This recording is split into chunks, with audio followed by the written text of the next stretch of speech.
যুদ্ধ পরিস্থিতির আবহে বিভিন্ন মেডিসিন সামগ্রীর দাম বাড়ছে।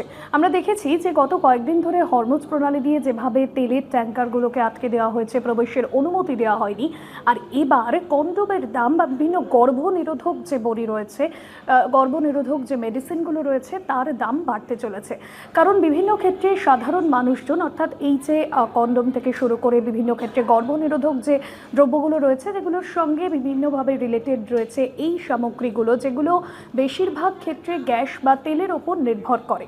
আর তার জন্য আমরা দেখছি যে এই যে যুদ্ধ পরিস্থিতি তৈরি হয়েছে সেখানে দাঁড়িয়ে এই 50% দাম বাড়ায় কার্যত দেশের মধ্যে একটা বিভ্রান্তি তৈরি হয়েছে। আদৌ কি দাম বাড়ছে? সেক্ষেত্রে গর্ভনিরোধক এই বিষয়গুলোর দাম যদি বাড়তে থাকে তাহলে বিভিন্ন ক্ষেত্রে যারা যৌনকর্মীরা রয়েছেন, অনেক সেক্স ওয়ার্কাররা রয়েছেন সমাজে, অথবা যারা বিভিন্ন সময় যৌন রোগের ক্ষেত্রে যাদের বিভিন্ন রকম সমস্যা হয়ে থাকে তাদের জন্য কিন্তু একটা সমস্যা হয়ে ধরেছে। মূলত মনে করা হচ্ছে যে সমস্ত মেট্রোপলিটন সিটিগুলো রয়েছে, কলকাতা, মুম্বাই অথবা দিল্লির ক্ষেত্রে, যেখানে প্রায় প্রতিদিনই বহু সেক্স ওয়ার্কাররা কাজ করছেন, তাদের ক্ষেত্রে কিন্তু এই কন্ডোম বা এই ধরনের সামগ্রীর দাম বৃদ্ধি পাওয়ার জন্য অসুবিধে তৈরি হচ্ছে। কারণ 50% কাছাকাছি এর দাম বাড়তে চলেছে।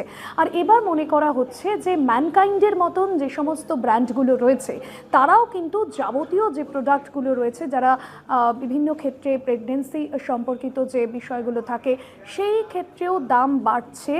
বিভিন্ন যে ম্যানকাইন্ড সহ বিভিন্ন যে ধরনের কন্ডোম যে প্রস্তুতকারক যে সংস্থাগুলো রয়েছে বা এই ধরনের গর্ভনিরোধক যে ওষুধ তৈরি করে তার যে মেডিসিন সংস্থাগুলো রয়েছে তাদের ক্ষেত্রেও স্পষ্টত জানিয়ে দেওয়া হয়েছে যে 50% কাছাকাছি দাম বাড়ছে।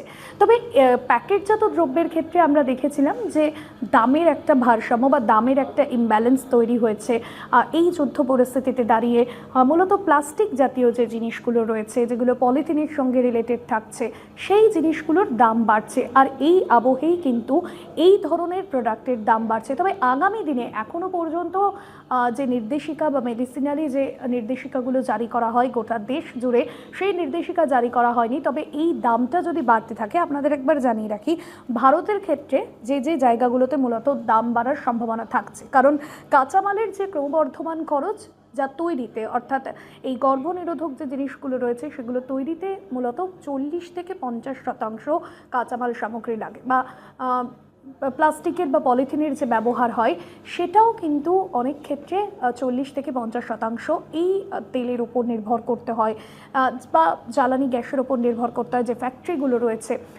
এখানে যেহেতু জ্বালানি গ্যাসের যে আমদানি বা যে পরিমাণ আসে সেটা যেহেতু বন্ধ হয়ে গিয়েছে, তার জন্য এই মুহূর্তে দাঁড়িয়ে যে পরিমাণ প্রোডাক্ট আগে তৈরি হতো, এই সমস্ত মেডিকা বা ম্যানকাইন্ড বা যে ধরনের মেডিসিনারি ফার্মগুলো রয়েছে যেগুলো গর্ভনিরোধক ওষুধ তৈরি করে, তাদের ক্ষেত্রে কিন্তু এই মুহূর্তে তারা বলছেন যে আমদানির ক্ষেত্রে মোটামুটিভাবে তাদের ব্যালেন্স করে চলতে হবে, ভারসাম্য রাখতে হবে, এবং তার জন্য এই সমস্ত প্রোডাক্টের ক্ষেত্রে দাম বাড়াতে হবে। আর সেই মতোই কিন্তু দাম বাড়ছে। আর যে দেশগুলো মূলত ভারত যেহেতু সৌদি আরব এবং ওমানের উপর নির্ভরশীল এই সমস্ত দ্রব্যের আনার ক্ষেত্রে, বা যেগুলো কাঁচামাল এখান থেকে আসে, তার জন্য কিন্তু যথেষ্ট পরিমাণে বেগ পেতে হচ্ছে ভারতকে। কারণ কাঁচামালের যে পরিমাণ কাঁচামালটুকু আসে তার উপরেও একটা শুল্ক আরোপ করা হচ্ছে, এবং এটা মনে করা হচ্ছে আগামী মাস থেকে আরোপ করা হতে পারে। সেক্ষেত্রে যারা বিভিন্ন দেশের বিভিন্ন প্রান্তে যারা সেক্স ওয়ার্কাররা কাজ করেন, যাদের ক্ষেত্রে এই ধরনের গর্ভনিরোধক ওষুধের ভীষণভাবে প্রয়োজন, তাদের ক্ষেত্রে কিন্তু এই ওষুধের দাম বাড়ায় একটা বেগ পেতে হচ্ছে, বা তাদের আয়ের ক্ষেত্রেও একটা ভারসাম্য যে সিচুয়েশন সেটা থাকছে না। আপাতত আজকের বিষয় এখানে শেষ করব, তবে অন্যান্য আপডেটের জন্য ফলো করতে থাকুন কলকাতা টিভি ডিজিটাল।